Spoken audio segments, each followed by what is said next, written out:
Your body is not designed to stay calm while something higher on the food chain decides you are its next meal.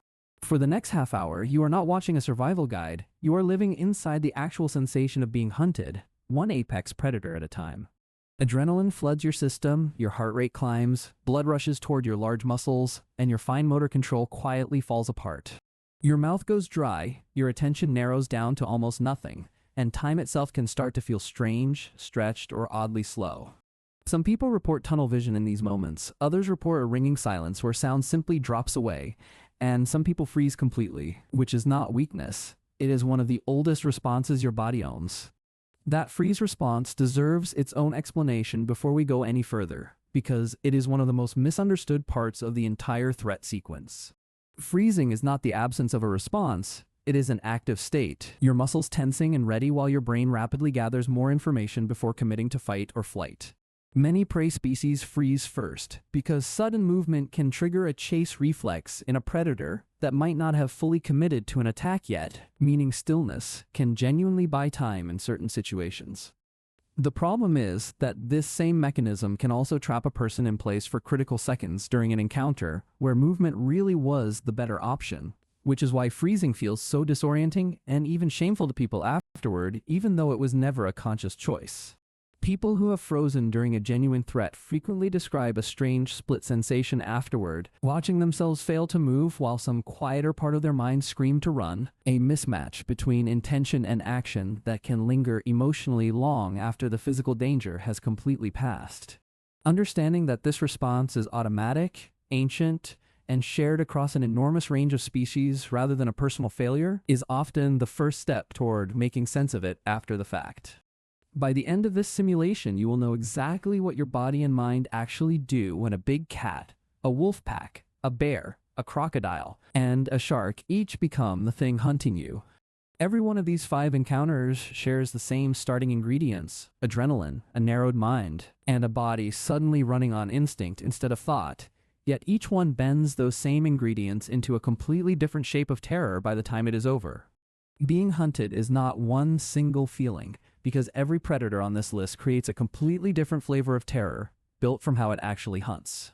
An ambush predator generates uncertainty and suddenness, a pursuit predator generates exhaustion and the creeping sense of inevitability, an aquatic predator generates disorientation and sensory deprivation, and a large omnivorous predator like a bear can generate pure confusion, because humans are often genuinely bad at reading whether a charge is exploratory, defensive, territorial, or truly predatory in that specific moment.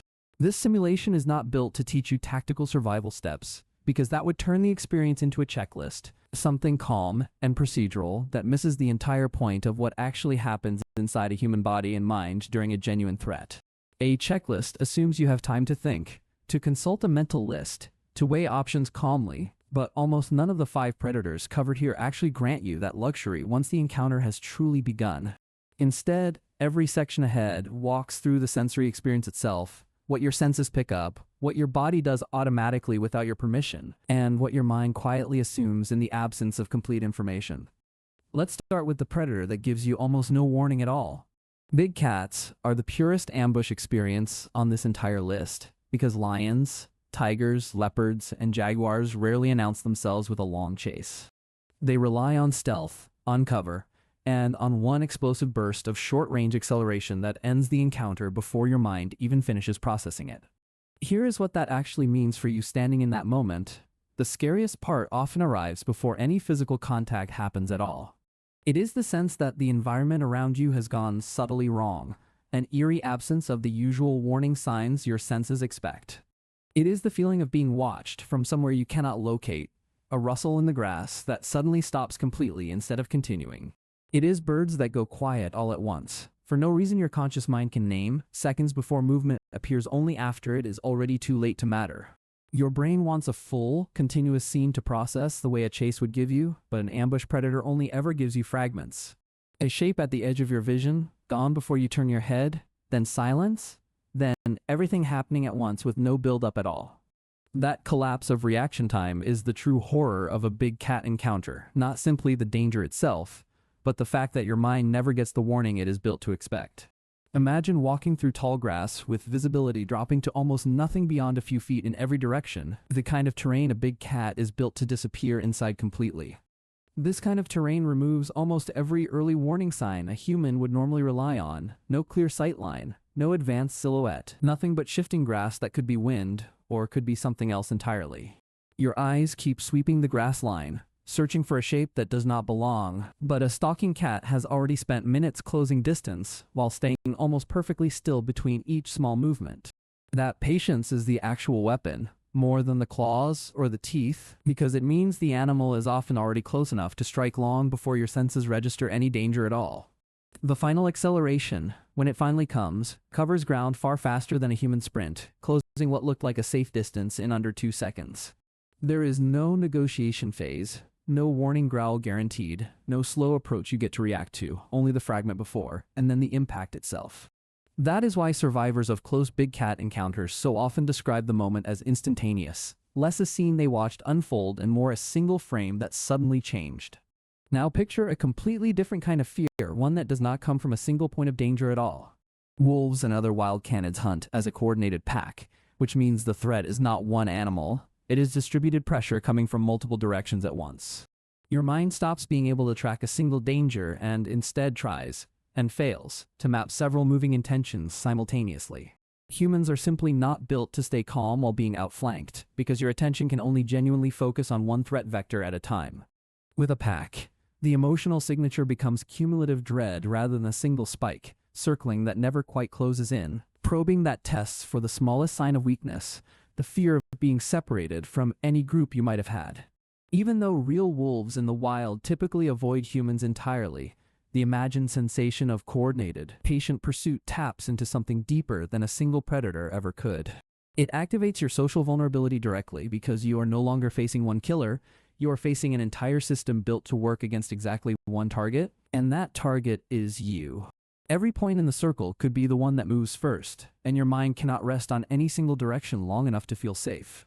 Picture standing in open terrain and slowly realizing that what looked like one animal moving at the tree line is actually 3, then 4, spreading out along different angles without ever fully closing the distance yet.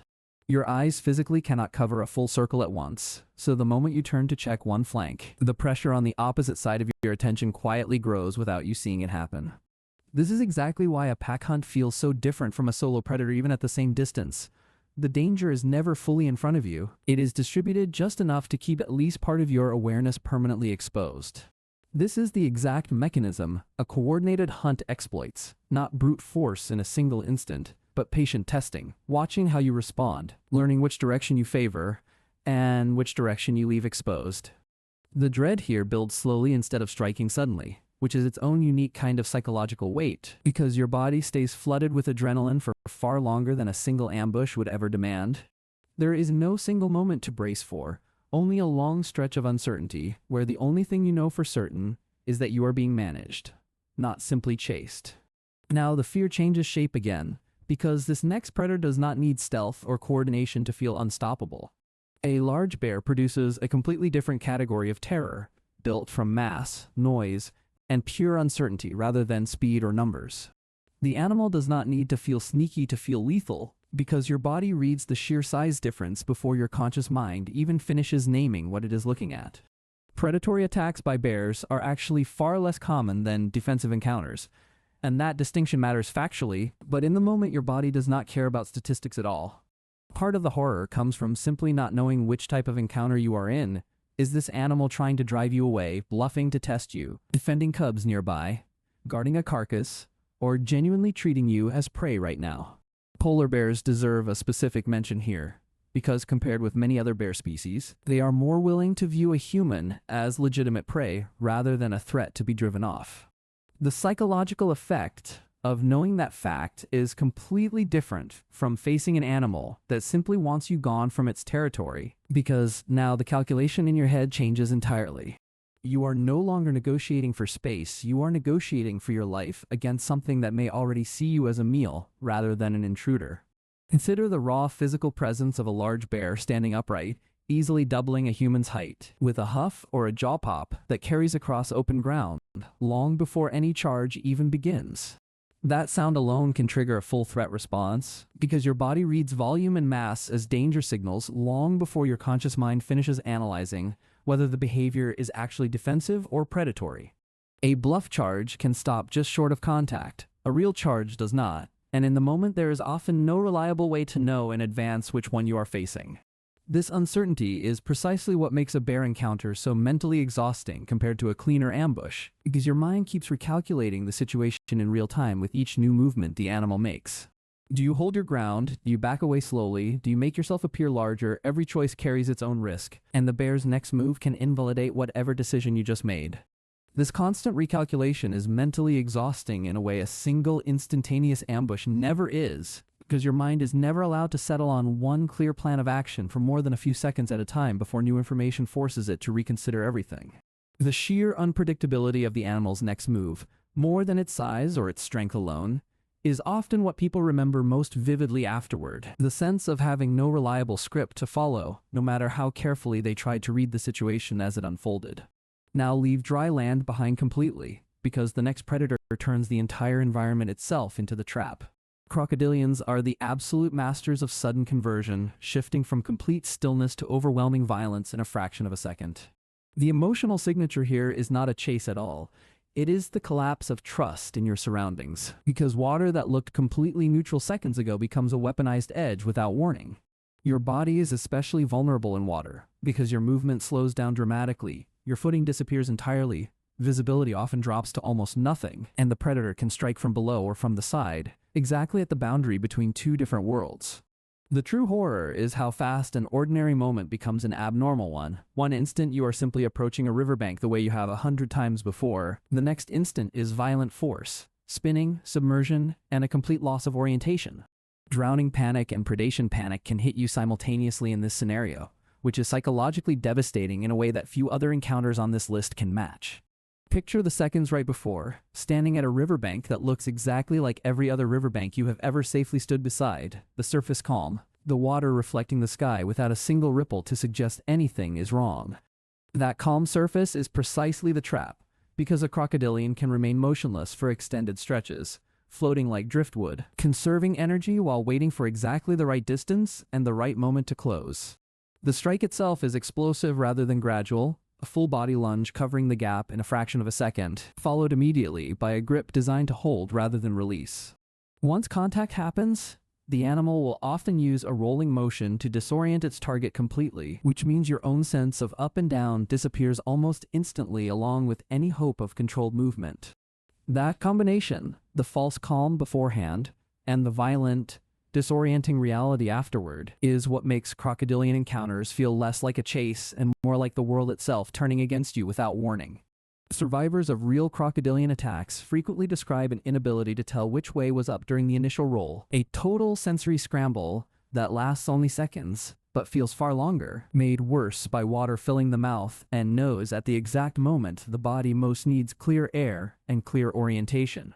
That specific combination, physical restraint, disorientation, and the basic need to breathe all colliding at once, is part of why aquatic ambush predators rank among the most psychologically severe encounters a person can imagine, even compared to land-based predators of similar or greater size. Now, the water gets even less forgiving, because the next predator strips away your ability to see the threat at all. Sharks create a sensory profile, unlike almost any land predator on this list, because the ocean itself deprives you of the information your brain relies on to feel safe. In many shark encounters, the fear actually begins before any attack occurs, purely from knowing how little you can genuinely see around you. The water hides distance, hides direction, and hides intention completely, while your own movement in that same water is clumsy compared to the predator gliding through it. If you are experiencing this first person, the real feeling is helplessness, not knowing whether the threat is somewhere beneath you, somewhere behind you, or already close enough to strike before you finish the thought.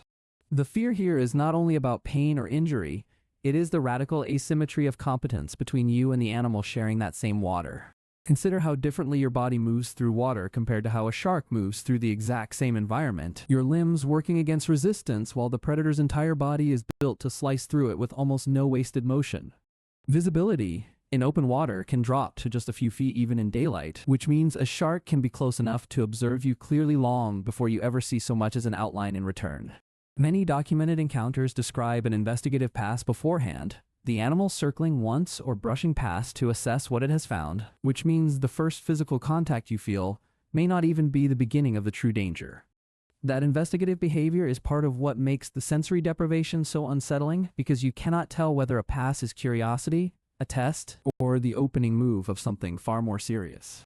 Sound also behaves strangely underwater, traveling faster, and in ways that are harder for a human ear to localize, which strips away yet another sense you would normally rely on to judge distance and direction on land.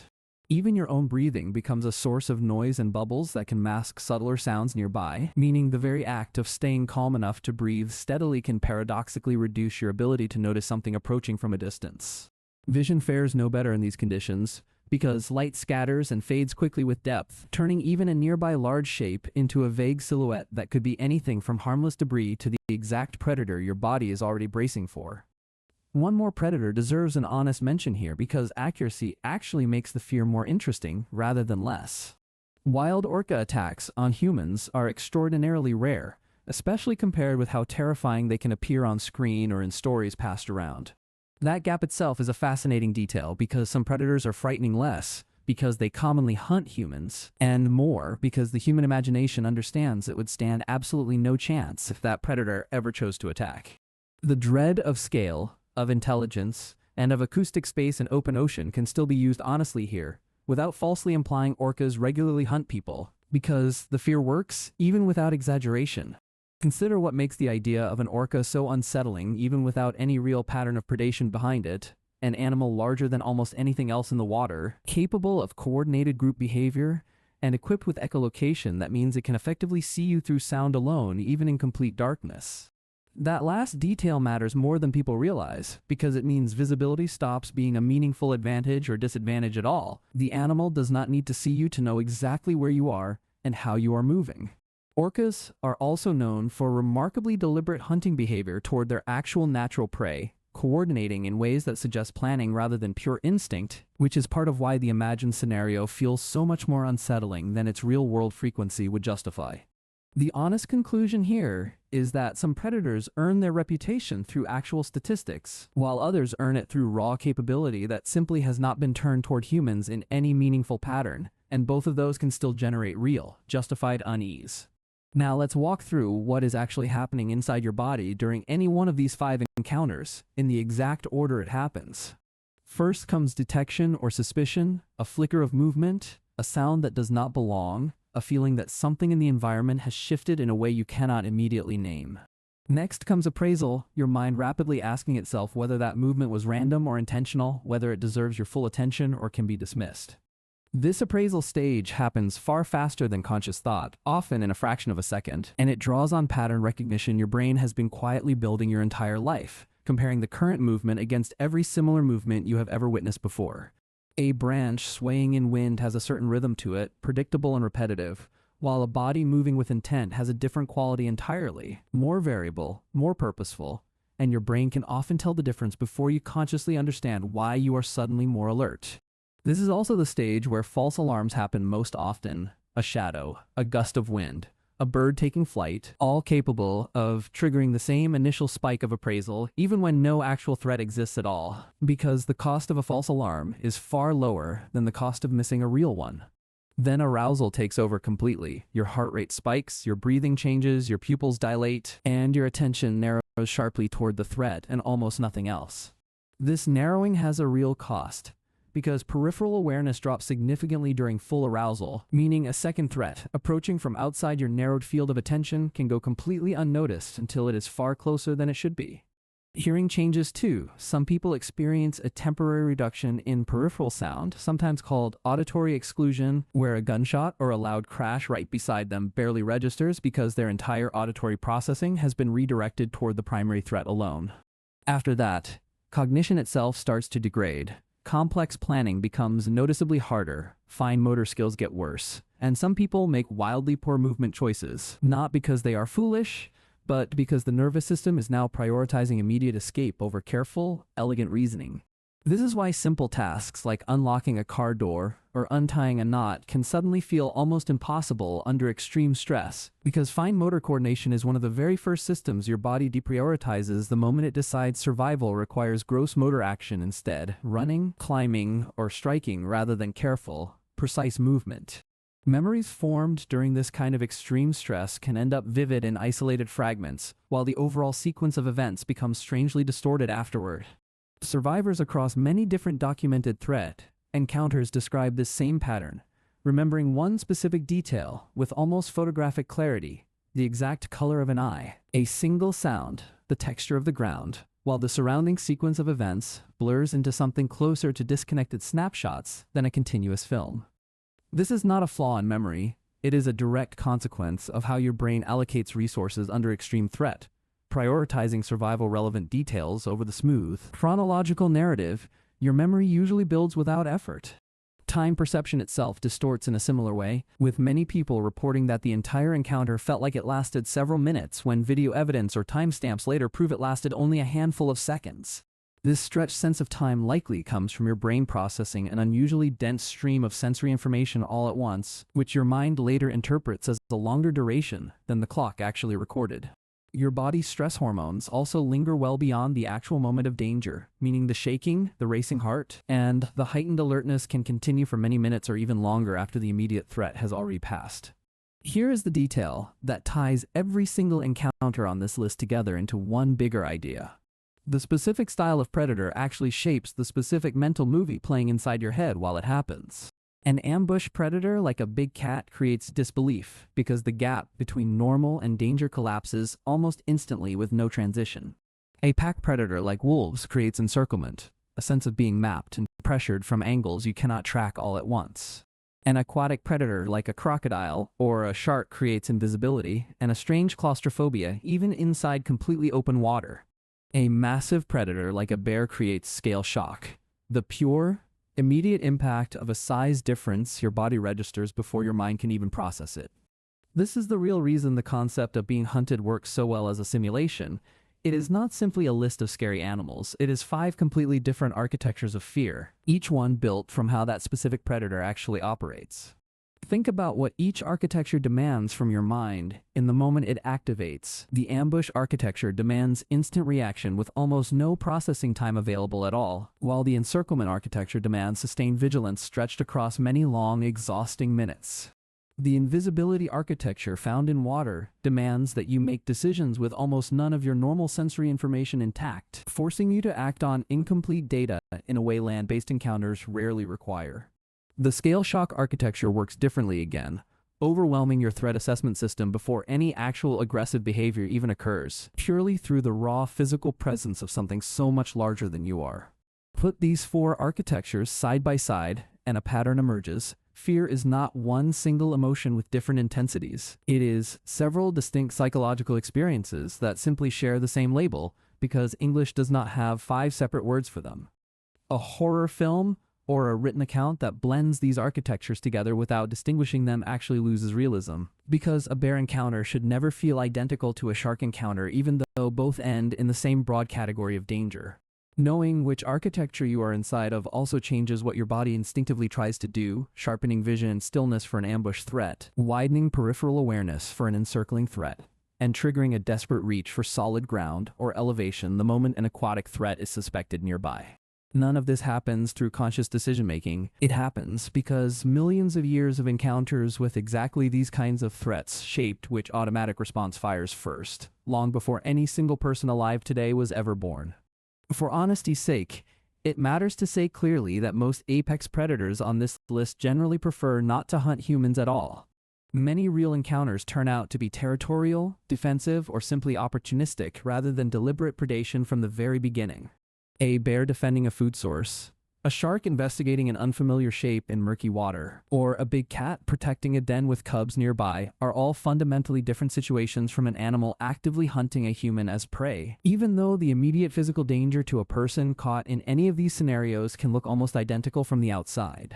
This distinction matters for honesty, but it barely changes the lived sensation in the moment, because a defensive charge and a predatory charge Both arrive at the same overwhelming speed, and your nervous system reacts to the approaching danger long before it has any chance to correctly diagnose the animal's actual motivation behind it. That caution does not weaken the concept, it actually strengthens it, because it separates fantasy from what your nervous system would still genuinely feel in that exact moment regardless of the odds. Even if a real attack is statistically rare, your nervous system does not check the statistics before it reacts to the threat sitting in front of you.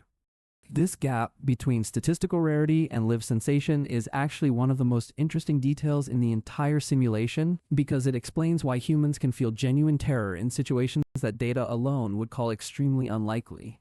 Your threat detection system evolved across an enormous stretch of time during which statistics did not exist as a concept, only immediate signals, movement, size, sound, and proximity, all processed in a fraction of a second with no room for probability calculations. That evolutionary shortcut kept your ancestors alive far more often than it ever failed them, which is exactly why it still overrides your modern, statistically informed brain the instant a genuine threat signal appears, regardless of how rare that specific predator interaction actually is in real life. Understanding that gap does not remove the fear, but it does explain why a rational, well-informed person can still feel their entire body flood with adrenaline over a threat they know, intellectually, is unlikely to ever happen to them personally. Humans often take pride in being called an apex predator themselves, but that self-image collapses almost instantly the moment another apex predator turns its attention toward you. Technology, planning, and social coordination are what actually make humans dominant over time, across centuries and continents. Strip away the rifle, the vehicle, the group of other people, the walls of a building, and what remains is a single soft-bodied animal with comparatively poor night vision, no natural claws, no natural armor, and reflexes that are genuinely unremarkable compared to almost every predator on this list. That gap between civilizational dominance and individual physical vulnerability is exactly what makes the concept of being hunted so unsettling to imagine, because it strips away every advantage modern life quietly provides without you ever having to think about it. Every tool, every wall, every streetlight, every locked door exists specifically because the raw, unshielded version of a human body was never built to win this particular contest alone. But in the immediate moment of claws, teeth, dark water, or raw speed, your body remembers very quickly that it was never built to stay calm while something higher on the food chain has decided you are its problem right now. That single realization, more than any specific animal on this list, is the actual core of what makes the entire concept of being hunted so viscerally disturbing to imagine, even from the safety of wherever you happen to be watching this right now. There is one predator we did not simulate yet, and its method of hunting might be the most psychologically unbearable one on this entire list.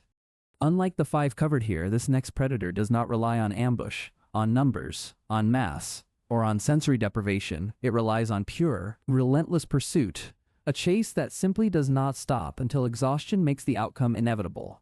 That kind of hunt creates a completely different architecture of fear again, one built entirely around the slow, grinding realization that speed alone will not save you, and that time itself is working against you with every passing minute. That predator, and the exact sensation of facing it, is what the next simulation walks through in full detail.